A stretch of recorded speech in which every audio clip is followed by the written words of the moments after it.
ain't that old yet. Doing okay? Okay. What? 4. 62. Oh, 62. You'll be 62. Oh.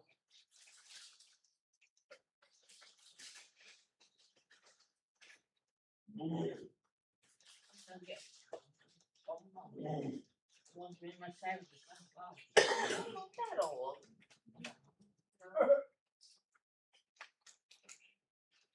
I want Diane.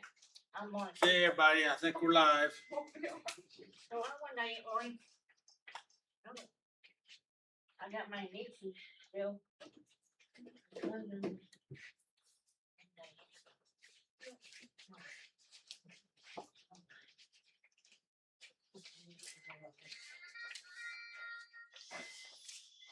of them got their sound off. They're going right. They try it all the time.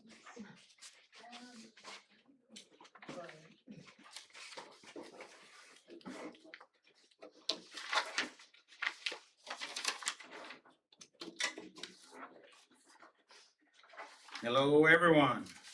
Hello. Welcome to Saturday Night Live Life Recovery, where we get the opportunity to work on our stuff. Anybody here have any stuff? Well, maybe I should say, is there anybody here that doesn't have I stuff? don't like stuff. Do I? I don't like stuff. You don't like stuff? Yeah, you can't take it with you anyway, so. Yes, but we're talking about resolving stuff. Oh, that kind of You know, you have stuff you need to resolve. You don't have to answer that. Yeah. Because I already know the answer. I don't know anybody who doesn't. Right. It's my point. And welcome to you out there in internet land. We're glad you're here. And our desire is to come together and help each other in this room, because nobody's perfect. All of us have stuff, and our stuff is messy, just like your stuff is messy.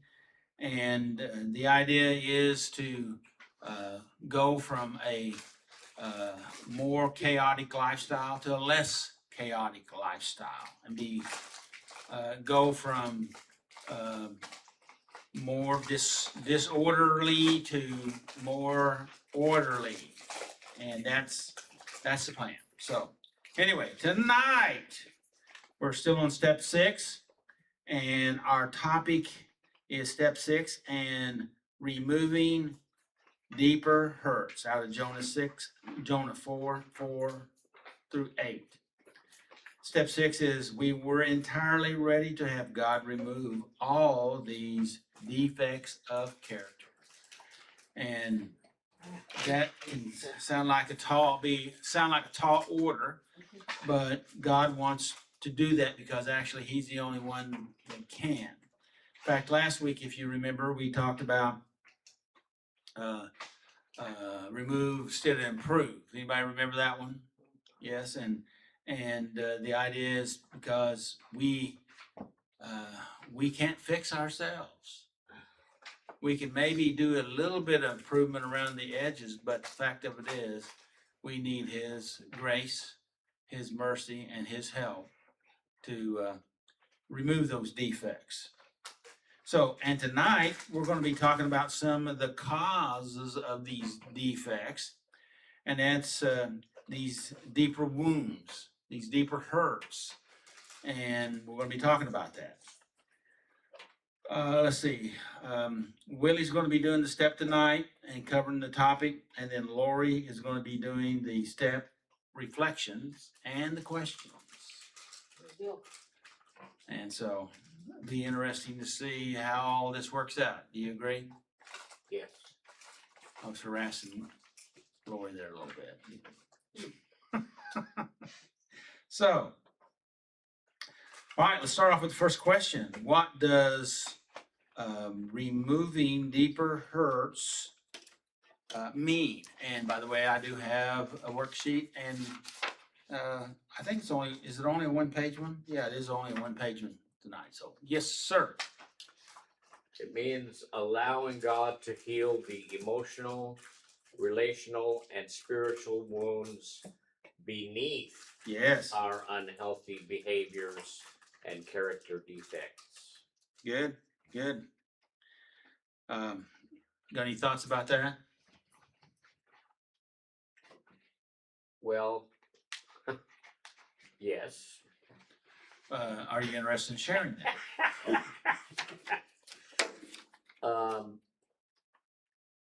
Most of us, the unhealthy behaviors we have and defects of character are just a result of something under the surface. There's some deeper things going on there, and most counselors and psychologists or psychiatrists or whoever know that, so they try to go into the deep parts of our emotional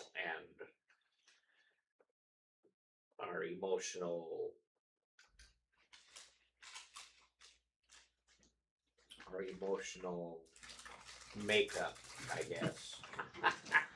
Does all what you said there, does that remind you of a quote that we talked about last week?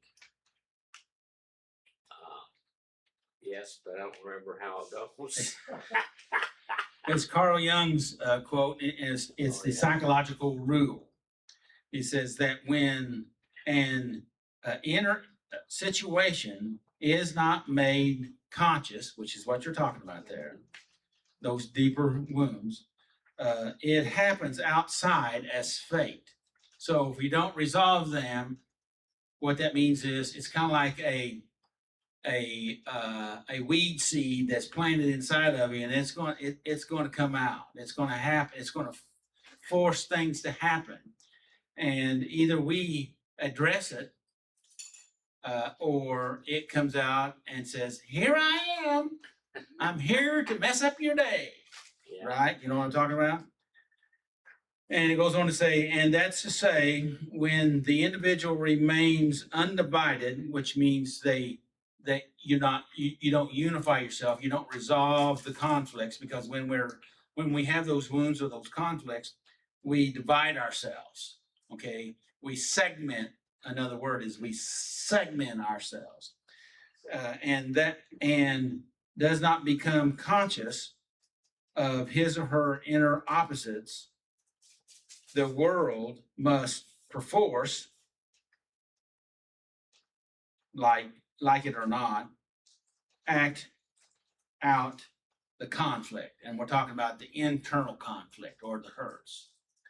And Willie and I were talking about the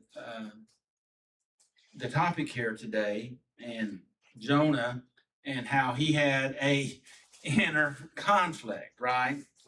And the inner, even though he had some good stuff in him, and he was actually called by God, and he was a prophet of God, but he also had this other stuff that was pushing him around. Anybody ever know anybody that is affected that way? Yeah. Don't all point at Willie. So, and so what we're trying to do is we're trying to improve our awareness of what's going on inside of us, and God has given us even stories and examples of people that had the same type of stuff most of us have. And if we don't have it, we know somebody that does. Would you agree with that statement? Yes. Okay, so don't point at you, point at her. Is that what you're trying to say? I'm not going to get in the middle of that fight. I don't blame you. Okay. So, many of our struggles are not the root problem. This is right after the definition that was read. So, many of our struggles are not the root problem. they are symptoms of a deeper pain, which is basically another way of saying what Carl Jung was talking about, right? And then it goes on down and gives some examples. And like anger, many come from anger may come from being hurt or rejected.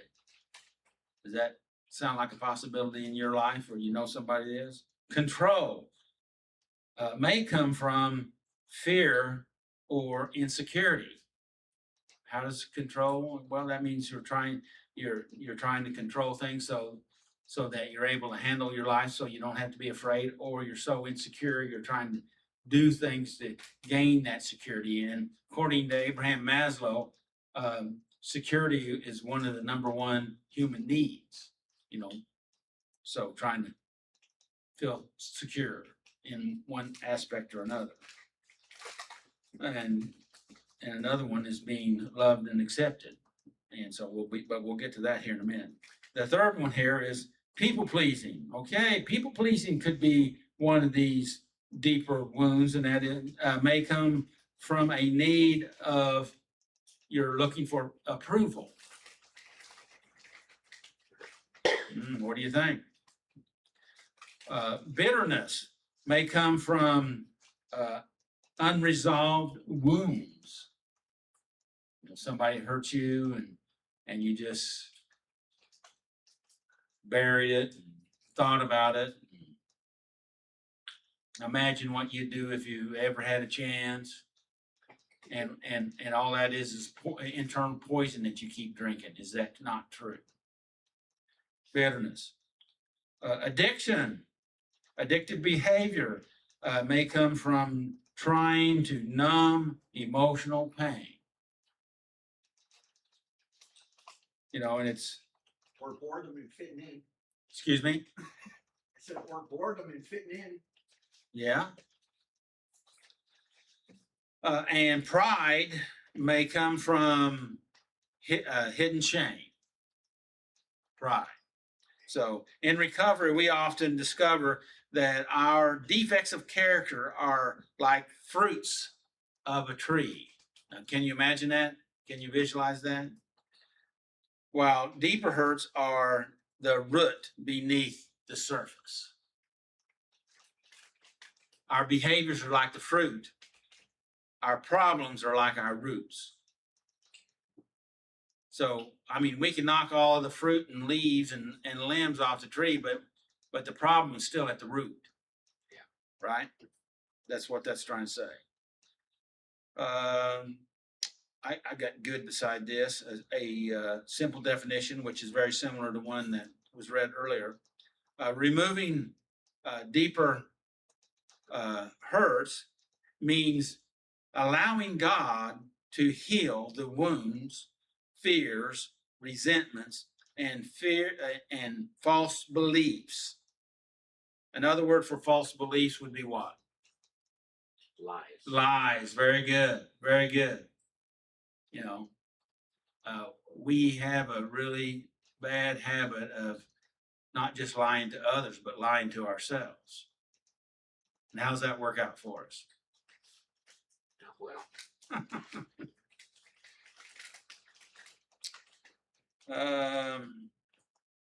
and unhealthy attitudes and actions.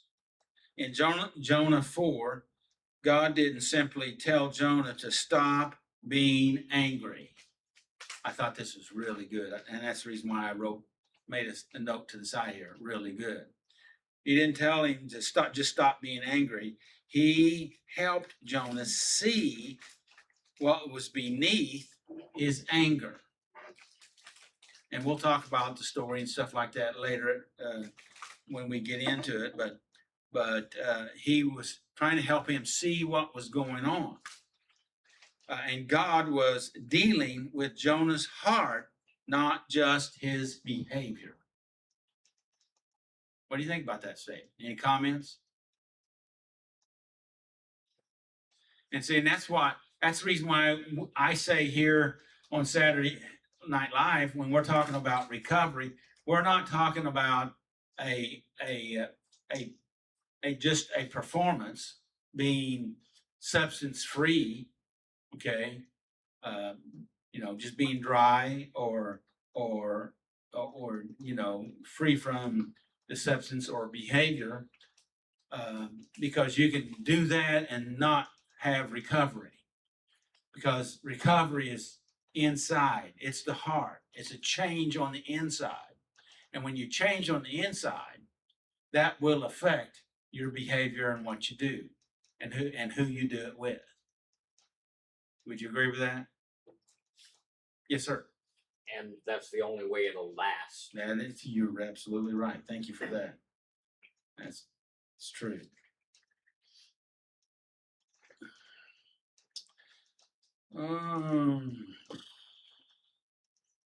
Let's go ahead and jump on down and to how does step 6 and removing deeper hurts connect? Well, this is how it connects. Step 6, I'm going to read step 6 again. It says, we're entirely ready to have God remove our defects of character. This connection is very important, and it connects well with Jonah 4:4-8, because the story reveals that Jonah's outward anger was rooted in a deeper, unresolved hurt and attitude within his heart. Yeah, you've ever known anybody that lived for revenge? Yeah, and John Wick.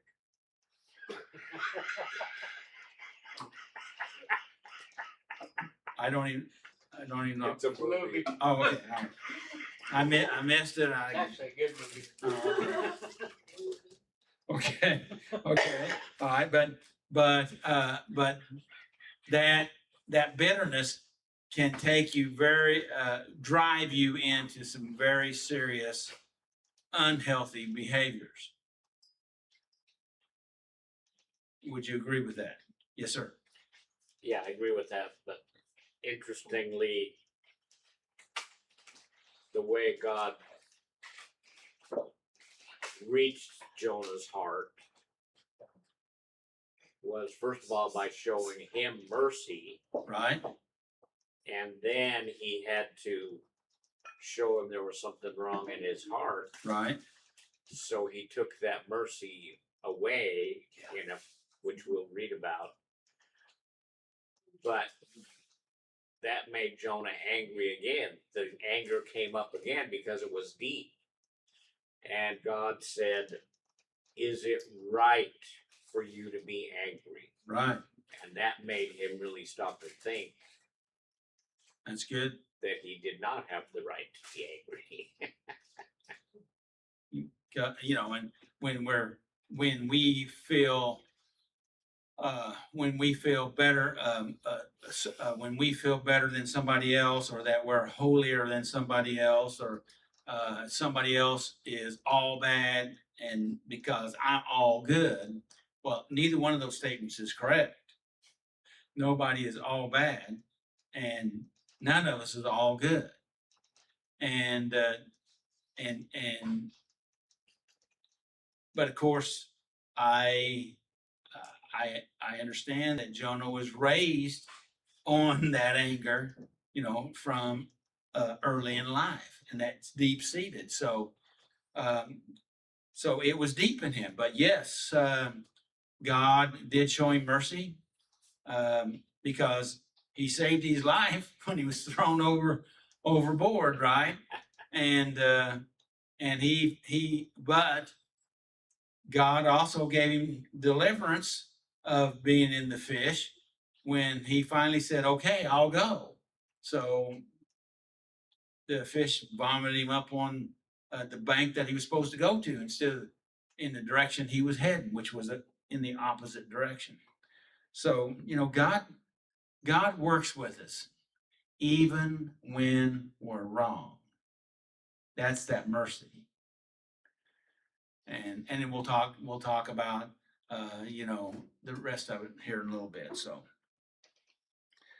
so anyway, step 6 connects together because it's only God that can deliver us from these defects of character. But as we said last week, and we'll say it again this week, that will only happen when we decide, like Jonah needed to decide, and the end of the story never got told. You know, it just got cut off. You know, he was sitting up there watching the Ninevites. They were saved, and Jonah was mad, you know, and that was basically the end of the story. Now, does that mean Jonah didn't have another chance? No, you know, God gives us a lot of chances, you know, and I have to say that, you know, through this process that God was taking Jonah through, and he takes us through, right? Just think about all the things that God has led you through to help you to see the truth and change your heart. What do you think about that? And if we have time at the end of our lesson, I want to do a little exercise that I feel like maybe the Holy Spirit gave me. So we'll see what happens if we have time. So, any comments or questions before we read the steps? I'm assuming we'll be reading the steps. Yeah. Okay. All right. Thanks, everybody. I forgot to dedicate it, so I'll do it. Okay.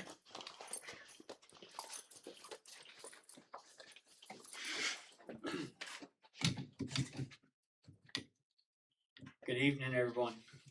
Hi, Willie. Hey, Willie. The 12 steps. Step 1, we admitted that we were powerless over our problems and that our lives had become unmanageable. Step 2, we came to believe that a power greater than ourselves could restore us to sanity. Step 3, we made a decision to turn our wills and our lives over to the care of God. Step 4, we made a searching and fearless moral inventory of ourselves. Step 5, we admitted to God, to ourselves, and to another human being the exact natures of our wrong. Step 6, we were entirely ready to have God remove these defects of character. Step 7, we humbly asked God to remove our shortcomings. Step 8, we made a list of all persons that we had harmed and became willing to make amends to them all. Step 9, we made direct amends to such people whenever possible, except when to do so would injure them or others. Step 10, we continue to take personal inventory, and when we were wrong, promptly admit it. Step 11, we sought through prayer and meditation to improve our conscious contact with God and praying only for knowledge of His will for us and the power to carry it out. Step 12, we had a spiritual awakening. Step 12, having a spiritual awakening of these as a result of these steps, we tried to carry this message to others and practice these principles in all our fare.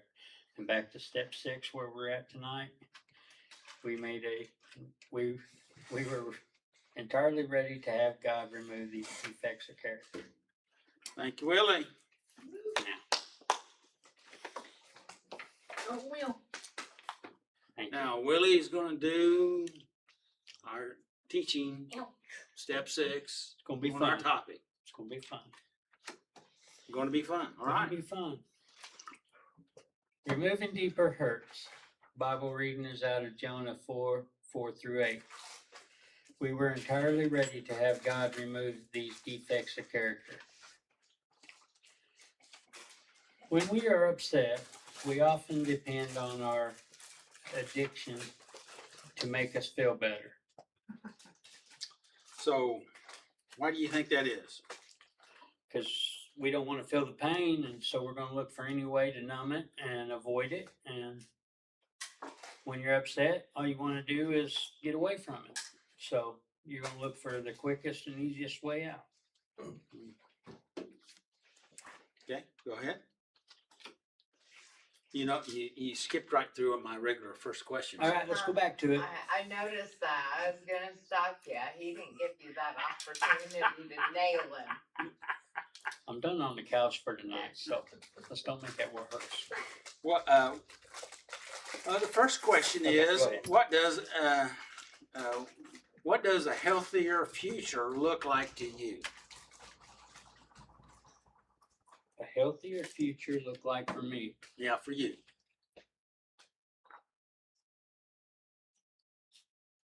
Being able to look people in the eye and acknowledge the fact that, hey, if I can help you, I'm going to, without anything in return coming back, and not having to, or are they looking down on me because I used to do this? Letting God show through me, through where I come from and what I have become. That's what Good. And why did you pick or select this topic tonight? Yeah. Chris wants to know. basically describes me. Removing deeper hurts is a struggle because a lot of this I have done. I have used my anger to get my way, to force my way. I have done it all through this in the past. And this one just hits me. I like it. Well, you remember the first time you did it? Gee, it was rough the first time I did it because it was personal to me. Yeah. Now it gets a little easier each time, but I still, But why does it get easier? because I'm applying it. What I'm learning in it, I'm applying it to me. It's soaking in. It's getting to the root. Let's go that way. All right, this microphone's Lori, bugging. you have any other questions? No. Oh. You can proceed. Put her on the couch You can tonight. ask him if he's gonna share the couch. No. You can proceed. I don't understand that. Go ahead. Story. As we get rid of our addictions, we may face the deeper character defects that God wants to heal. What do you think the statement means? It is okay. We get rid of the easy. Okay, we get rid of the addiction. We get rid of the cover up. Now we're getting to you're going to get to the main. You're getting closer to the main problem. Good. What caused you to lead to the addiction? Okay. And with it, if you got all this stuff in the way, you're not going to get to that problem. So that's what I think that's meaning. Okay. Anybody else have any comments? Go ahead. Our addictions functions as a place of shelter, What does that mean? Shelter? a safe place. It hides, helps you get So away from I don't everything. understand. Help me understand what it means our addiction functions as a place of a shelter. Well, your addiction. When you go to your addiction, that's where you're wrapped up in, and nothing else matters. So it's like your house. You go into your house, you're safe from the world. Your addiction just shelters you in that same area. Oh, hey, that's here. That don't matter because I'm doing what I want to do here. Anybody have any comments? Robert?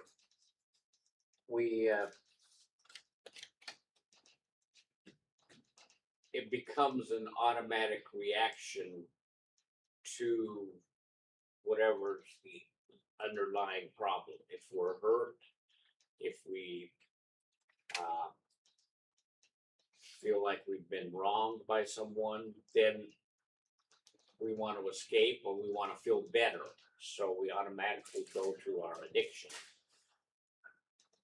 Until we learn that there's something underneath that, you know, it's not the addiction it is a problem and it has to stop, but that's not the only thing. There's stuff under there that also has to be healed or removed Yeah. so Good, that it good. doesn't force us into the same behavior. Good. So you you kind of took it in a little bit different area, which is nothing wrong with that. But you know, Willie was talking about it was a safe place, a place of comfort. It was like your house, so it was your covering, and you took it into a behavior, which is true, that it was a form of almost a habit or a reaction to situations that would come our way, and which we turn to these things that would either protect us or comfort us. And that's what this shelter is about. Is that what you're trying to tell me, Willie? Yeah. Something like that. Just in fewer words. So was that a slam on me? No, Oh. no, never. Just check. All right, go ahead. But when the shelter is removed, Wait a deeper. minute. Are we starting that sentence over again? Because I'm trying to find it. I can. Let's do that again. Our addictions functions as a safe place of shelter from our pain. Okay. But Because when I didn't let you get through our the pain. yeah. So Okay. But when the shelter is removed, deeper hurts may surface, exposing what does that mean? Exposing. means it's there. It's vulnerable. It's in the open. What's in the open? Deeper hurt, deeper anger. So You don't have the shelter to protect you, so you're out there vulnerable. I just had a thought. Can I? Yeah, go ahead. The thought. Yeah. So when this deeper anger may surface, so that it means it may not surface. If it's not surfaced, does that mean that other people can't see it? No, it does not. What does it mean? Hold on. Repeat your question again. Maybe I Does misunderstood. it mean, no, you were on the right way, but what does it mean that other people can't see it? Even though you can't see it, does that mean other people Other can't see people can see it before you do. it? Oh. Uh, So They can see things you don't. so this deep anger could actually expose that anger to ourselves. Yeah. Okay. And the next part of the sentence is, and it can expose our character flaws. Not only other people can see them, but maybe we could start seeing them ourselves. You ever had a things that were exposed that you couldn't see before? Yes. Character flaws or Yes. angers or Many a times. oh, okay. Go ahead. Has removed deeper angers and may surface, exposing deeper character flaws that need healing. Jonah had a glaring defect of character. He could. Wait. What does that mean? That Jonah had Had a this glaring character defect.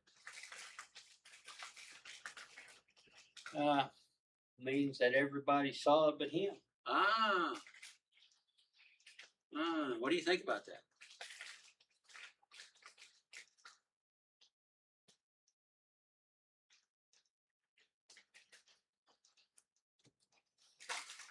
He had a problem. Okay. Anybody I have don't any know what- thoughts about that? That he had a character defect that was glaring, that everybody could see it, but he couldn't see it. What do you think about that? Lori, you look like you have thought. It happens. It happens.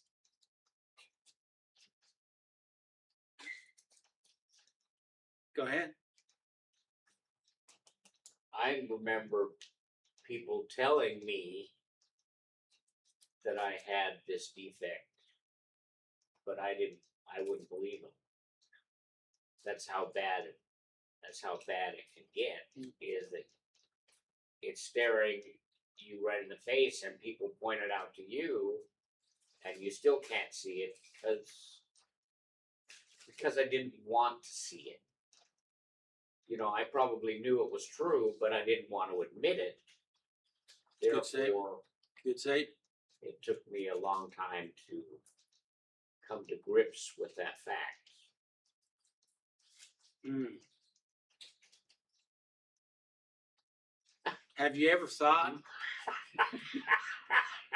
What's that? Have you ever thought? You know, Ever cried? huh? Have I ever cried? No, I haven't got it out yet. Have you ever thought about that? You know, that people can see our defects long before we will see them ourselves, and then when we finally figure out that people are seeing what I didn't see, then you think, you know, you're a little embarrassed because you hadn't seen it before. You know what I'm talking about? And then, you know, my question always was, why didn't I see this?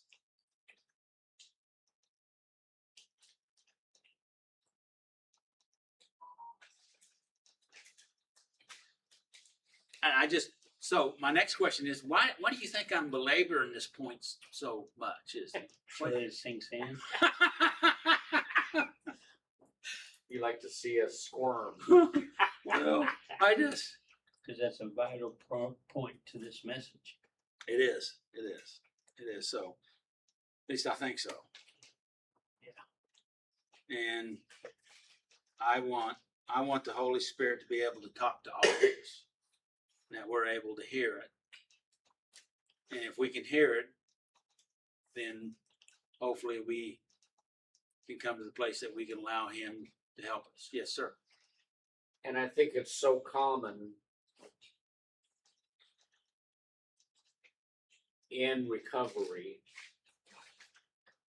when people, if they stop the addictive behavior, they think they're healed. But there's so much more to it than that. We have to go deep. God knows that.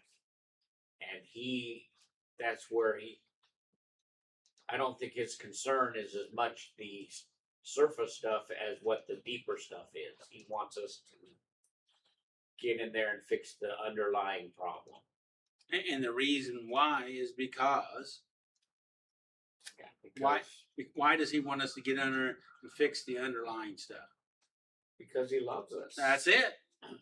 And it's not about Him, it's about us. Because it makes our life better.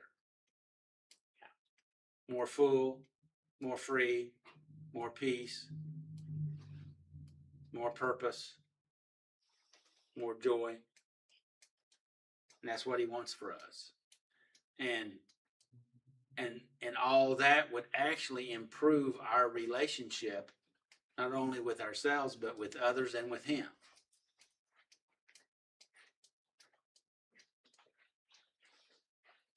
Any thoughts, Willie? No, I'm good right now. Okay. Okay. Jonah couldn't forgive and have compassion for the people of Nineveh, who he hated. When God decided to destroy them, Jonah threw a temper tantrum. What does that mean? Jonah hated Nineveh so bad that because they were out doing everything sinful, whatever they were doing. No, actually, they were, but the information I have is that they were their enemies and they were always attacking them, and so they were their, what you might call mortal enemies. and it's kind of like, yeah, kind of like though, they were no, they were people of no good, and so that's the reason why it says here that he hated them, because as far as he was concerned, they had no redeeming factors, nor should they be redeemed. And then that's the reason why he got mad at God, because God said, go and preach to them and tell them that if they don't repent, that they're going to be destroyed. And he says, I don't want to do that. I'm not going to do that, because I don't want them to be saved. I don't want them to be redeemed. I want them to be destroyed. Go get them, God, type thing. So, and that's the reason why he took off towards Spain. If I remember the story correctly, it doesn't say Spain, but that's basically that direction. And God turned him around with a giant fish, and a big storm. So that's, and so he hated them, and he did not have any compassion for them. So, anybody have any comments on that? Go ahead. In Jonah 4:4-8, the Lord replied, "Is it right for you to be angry about this?" What is that about? What is to be angry about? What was we've already talked about, but what was Jonah really angry about? He was angry that God spared Nineveh, that he saved them. That's what he was angry about. First, he was angry about them just the way they were, and then he was angry at God because God was trying to have mercy, show his mercy on them, just like he showed to Jonah. But Jonah said, they're not worthy of the mercy. I want them dead. In other words, paraphrase. Yeah. Go ahead. Then Jonah went out to the east side of the city, and the Lord God arranged for a leafy plant to grow there. And soon it spread its broad leaves over Jonah's head, shading him from the sun. So what do you know what was going on here? Yeah, he was God was showing compassion to Good Jonah. word. God was showing Jonah compassion. Even though he went up on the hill, hoping that God would destroy him. Right. He wanted to watch the show, and it was hot, it was uncomfortable, and God provided some shade for him through his compassion. Okay, go ahead. Shading him from the sun. The next morning, the plant withered away, and as the sun grew hot, God arranged for a scorching east wind to blow on Jonah. So, what's going on there? Well, now he's showing him what it's like not to have the shade of the plant, the shelter. Okay. And In other words, I showed you compassion. Had an illustration of compassion. This is what Robert was talking about earlier. Yeah. I gave an illustration of compassion, and now we'll withdraw that shelter, okay, and let you deal with a hot sun and a dry wind, and of course it feels harder, right? It feels worse, and so that's where we're at, and then we'll let you go ahead and finish the rest of the illustration. Go ahead.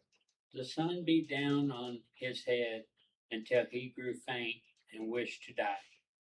So you don't have to answer this, but how many of us have ever been in such a difficult spot that we thought about it'd be better to be dead? And that's what I think is kind of known as the bottom. And so we've, when we get to that spot, it's scary. I remember my time, it was scary, but it also helped you to help me to refocus. Does that make sense?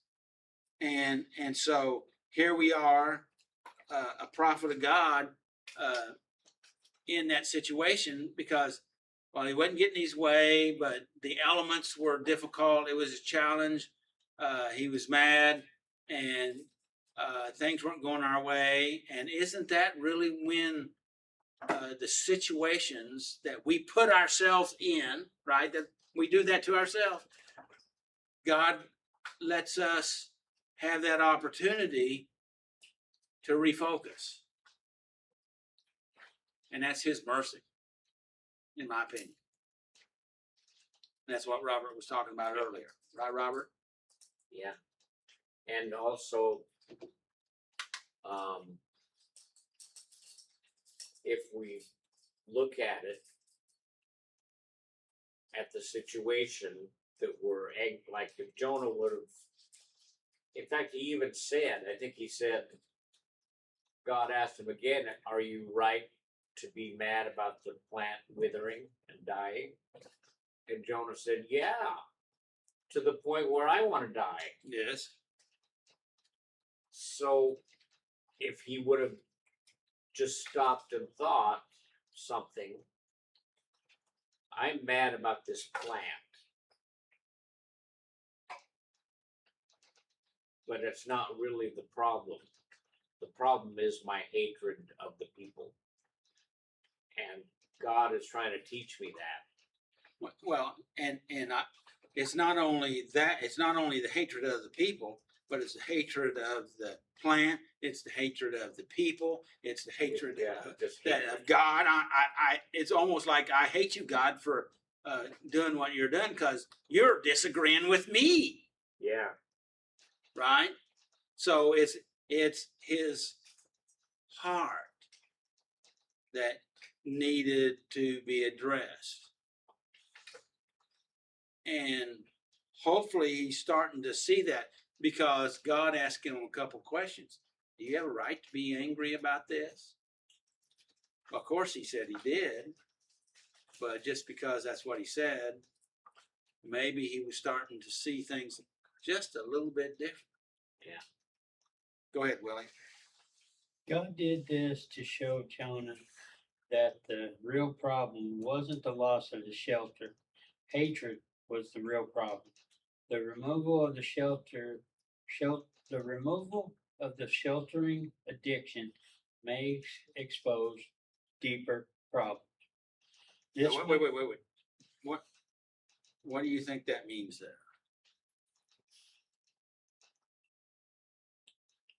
Now we've said it multiple times, and they just said it again. But I just wanted to see if we could bring it out again and see if we can get it a little clearer. If we take away the outer, if once the symptoms are removed, then we can get rid of the virus. Let's go that way with it. Mm-hmm. But you got to get rid of the symptoms before you can. Well, you have to first know that you got a problem. Right. Okay. Well, see, Jonah didn't know he had a problem yet. Yeah. And so we have to recognize it. And what's the problem? Well, what's the problem is these people won't die. Okay. No, that's not the problem, Jonah. Well, this plant died, so that's the problem. What? No, that's not the problem, Jonah. No. Well, it's the wind that's blowing. That's the problem. Curse that wind, right? No, that's not the real problem, Jonah. Oh, I know. It's the sun. It's the sun, right? And so, when we're in the midst of our own stuff and we're going through it and we're finally starting to weed it out, and we're starting to look at our life, our choices, our behaviors, what's going on. We finally, I was talking to a woman yesterday, and she used to come to this meeting. In fact, she said she'd be here tonight. She's not here, so. And she was doing pretty good in her life. She was working on getting her life organized. That she had some structure. She was living in a recovery situation, and life was going better. And she was talking about that, and she was trying to get back into that situation again. I said, that's real good, because you were doing really good when you were doing that. She said, yes.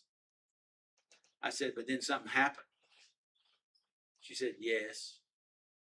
I said, what was it that happened?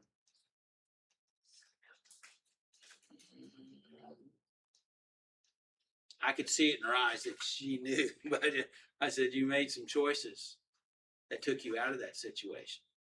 You got involved with some people that took you out of that situation. And then your life started spiraling. And every time I don't mean this to be harsh, but I usually only get to see her after she gets out of jail. And she knows that I love her and I care about her. And I want the best for her. But, as I told her, I said, you have to make healthy choices. And she said, I know that. Does that make sense what I just said? And so when you're in a chaotic state, it's hard. I know it's hard, but that's really a golden opportunity to take a really deep look at yourself and your stuff. And it's really a good time to make some big changes and see some pretty good results pretty rapidly.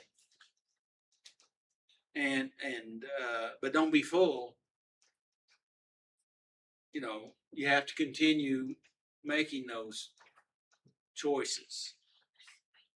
A lot of people start doing good and then they get wrapped back up in their things again. Am I telling the truth? Would you agree with that, Chris? You always tell the truth.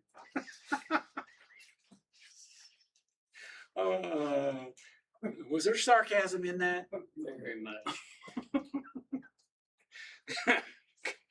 Okay, I take the hint, Chris. Go ahead, Willie. This may spark defensive anger as God touches our deeper hurts.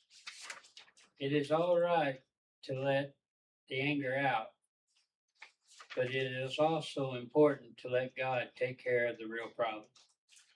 Yes. So the question is, what is your real problem?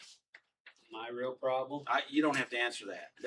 That's a general question, but you're welcome to if you want to. We ain't got enough time. Okay. We do not have enough time for me to even start on mine. Well,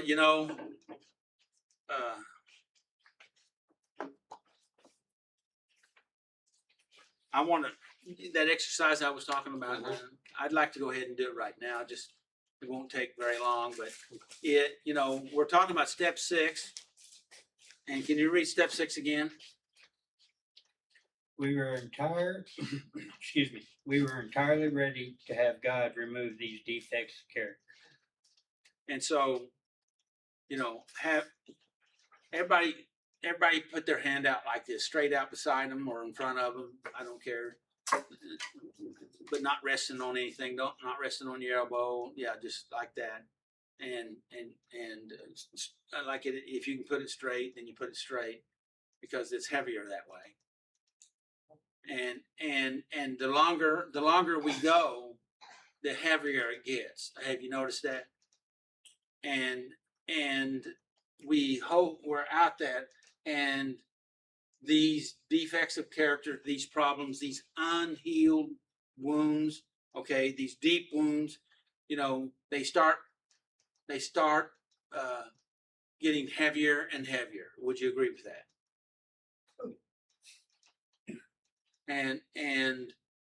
And what we need to do is we need to allow him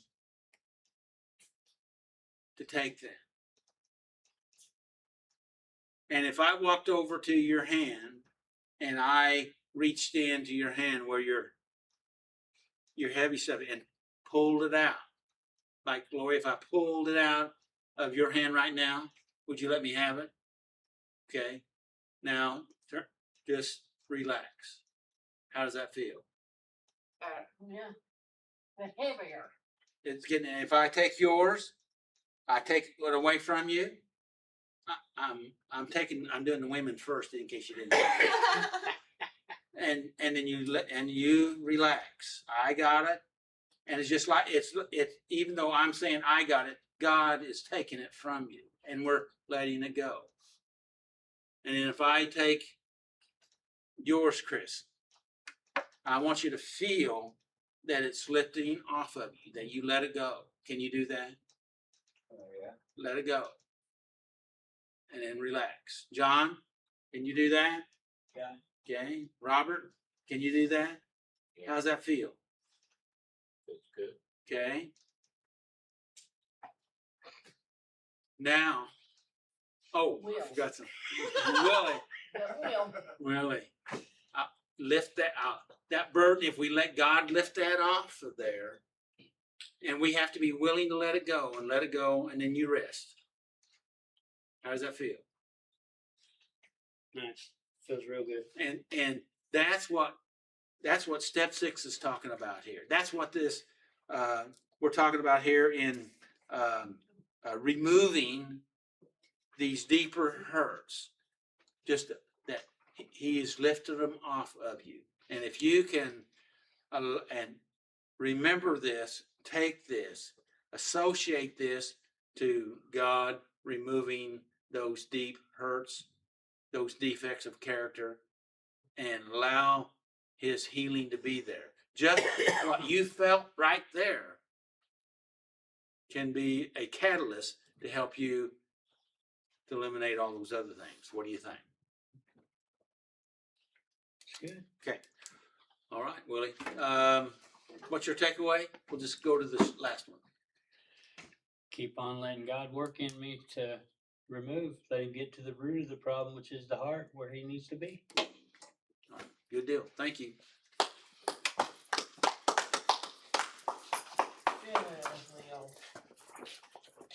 Hi, Jeremy. Jeremy's watching here, so I thought I'd say hi to Jeremy and Cheryl, Lori, Linda.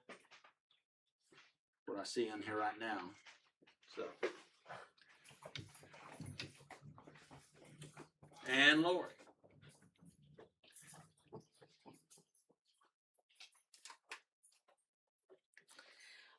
What deeper problems? I haven't started yet. Why are you laughing at me? What deeper problems did my addiction shelter, hide, and cover up from my awareness? Some of the suggestions are pride, Egocentrism. what he said, fear, anger, hatred,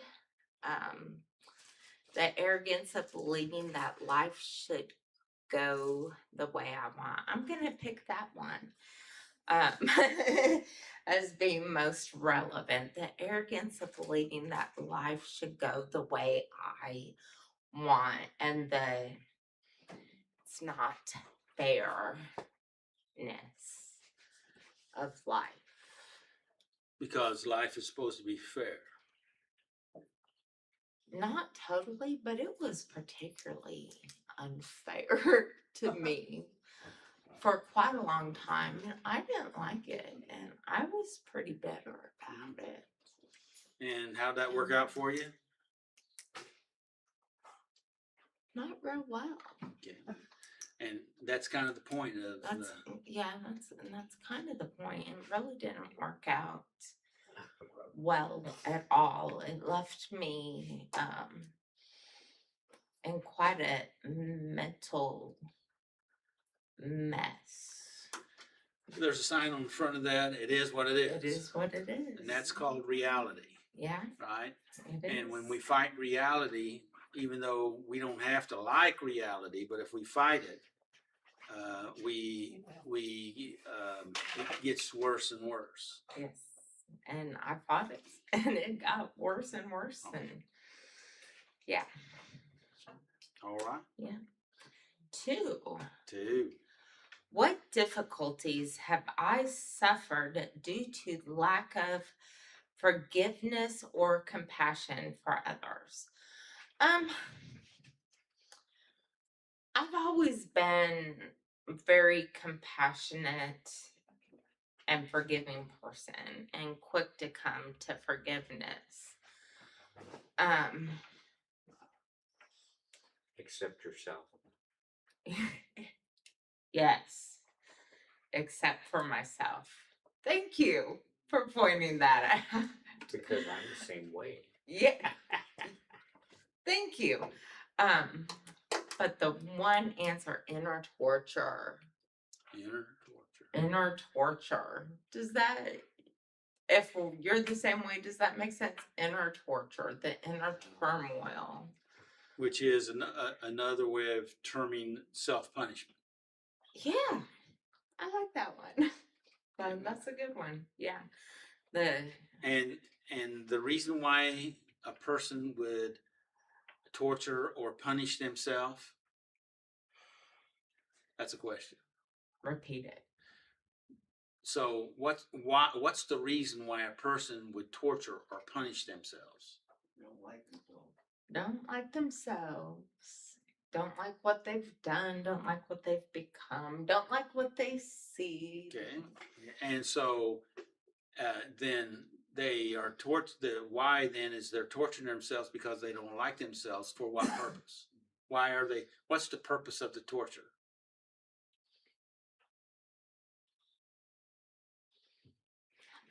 Here, Doug. I'm at a loss. They're not in recovery.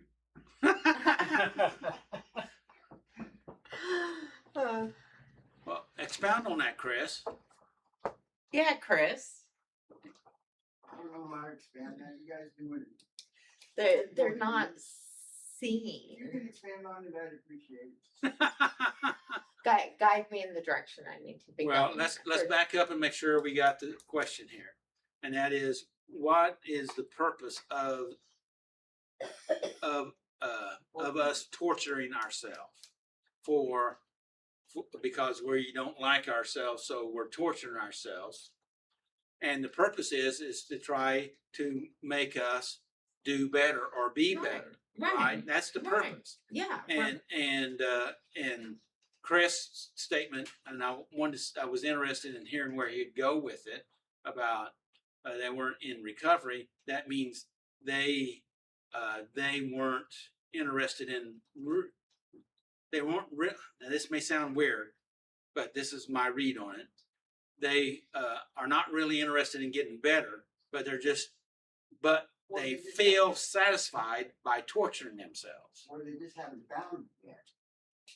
Haven't found it yet. Recovery. Well, and how would that expound on that, Chris? Maybe so, and then going with somebody to a recovery meeting, finding Yes.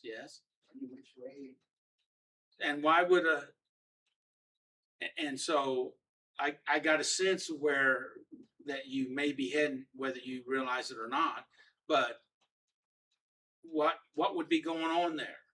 How would, now see, because we are talking, one of our things we talked about tonight was not being able to see our own character defects or our problems or even our wounds, right? That's what we're talking about. Mhm. Now, Chris Yes. says maybe they're not ready yet, or maybe they need to be brought to a meeting, right? Is that what you Or said, they Chris? just, God just sends them on that true. And they don't even know it, and they just figure it out. Yes, because they haven't seen it, but what you're talking about is a little bit different than what Lori was talking about. Was this perfectionistic self-punishment behavior to try to make ourselves better, so that we'll become perfect or acceptable, or at least not rejected. That's all Yeah, the statement. yeah, that But sums what- it up. It's about perfection. Yeah. And what you're talking about there was what we were talking about earlier about, not seeing, because Robert said earlier it was because we didn't want to see. We wanted to stay in our addiction because he didn't say the because part, but I'll let you if you want me to say it. If you want to say it, but I'll say it if you don't want to say it. Go ahead. Are you sure? Because the shelter we were talking about earlier in the lesson, because our addiction was a shelter to those underground burdens or wounds or hurts or pains or fears that we've had, and we were using these shelters or coping mechanisms or behaviors or addictions to try to help us manage the pain. And we haven't seen maybe the bottom, what the bottom deal is. That's what Chris is trying to say there. And now either God is giving us, helping us to bringing these problems to us, but I don't agree with that totally 100%. Oftentimes just like, let's go back to what Carl Jung was saying, that if we don't address them, our inner parts that's conflicted cause it to come out into our life. So, in other words, we do it to ourselves. Go ahead. I think too that sometimes we punish ourselves as kind of a salve to say, well, yeah, what I did was wrong, and I shouldn't be doing that, so I'm going to punish myself. That'll be enough to allow me to do it again. And that's true.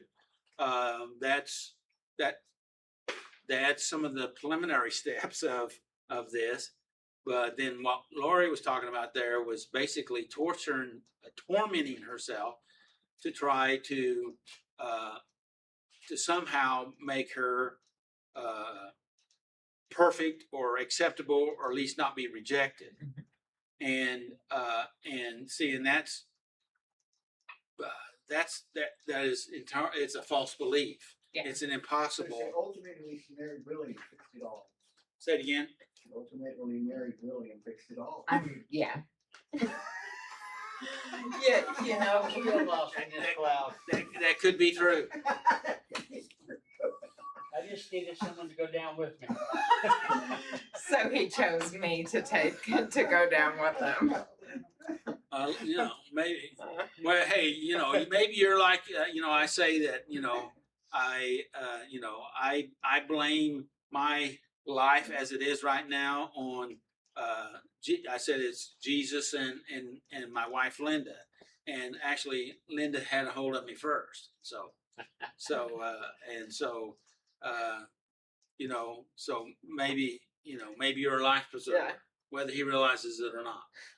Well, Jesus had a hold of me first, so. Question 3. Am I ready to have these defects removed by God? Yes. Yes, I am ready to have God do what he needs to do in my life.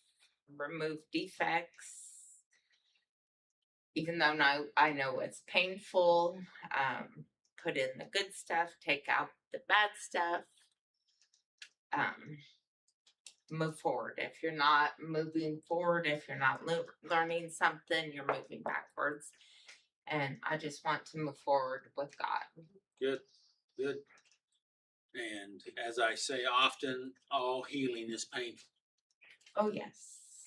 All healing is painful. And then some people say, well, if it's painful, then why do it? Well, because the alternative is worse. Yes. Yes. Yeah. Healing is painful, but it's necessary and it's good. But it's got to be done. And Well, it don't gotta be, but it's in our best interest. if you want to get healthy Now, that is and true. be healthy That is true. and live the life God wants us to live, then it is necessary. And so it is necessary. Well, when people say that, the reason why I say what I say and is I understand that and is I because- appreciate that. because when people say that you have to, it's like you don't have any choice in the matter, but you have a choice. Yeah. And God protects the right to that choice. And most people, if they really believe they don't have a choice, they're going to be forced into, let's say, forced into recovery. Yeah. Then they resist it, they fight it. Yeah. Unconsciously. Yeah. Because that's the way we humans are. Yeah. So that's why And I appreciate that. Yeah. But for me, in my life, in my opinion, the path I have chosen is going to come with some pains. Yeah. And because I'm okay with that you my decided previous, it's in your best interest. Yes, because my previous life had lots of pains. And the pain of growing and getting better and healing my hurts is a whole lot less and a whole lot more rewarding than the pains of the old unhealthy Lori. So the pains of a healthy Lori are much better. Good deal. Yeah. So Yep. what'd you learn out of this lesson tonight? Keep going, even though you encounter those with the ugly, mean attitude of wanting to argue and fight and not. Are you describing somebody you know? Lots of people I know, no one in particular, no one in this room. Okay, I just Uh, was wondering how you seem to be they- very descriptive there. So. We argue for the fun of it. we do. But there are those out there, and you can't let them get in your way. You gotta just keep going because it's worth it. Good. It's worth it. So, And your takeaway? still moving up, still moving on. One day, 1 week at a time. Did I leave the schedule up there? Yes. And what's next week? Who's doing what June next week? 27th, Attitudes and Actions, Philippians 3 is Robert is doing the step, Will is doing the questions. Okay. All right. Would you hand that to me, please? And I'm not up. Thank you. Appreciate it. All right. Thank you. Thank you, everybody. You're Appreciate welcome. it. You're welcome. Thank you, Willie. Circulation through it. Do what, Chris? The circulation. All right, any comments or questions from anybody? John said he's not gonna be here next week, and so, all right. And no, nothing on the 4th. Yeah, and we'll be shut down on the 4th. No meeting on the 4th because it's 4th of July. And so, may the Lord bless you and keep you, and may his face shine upon you and give you his peace.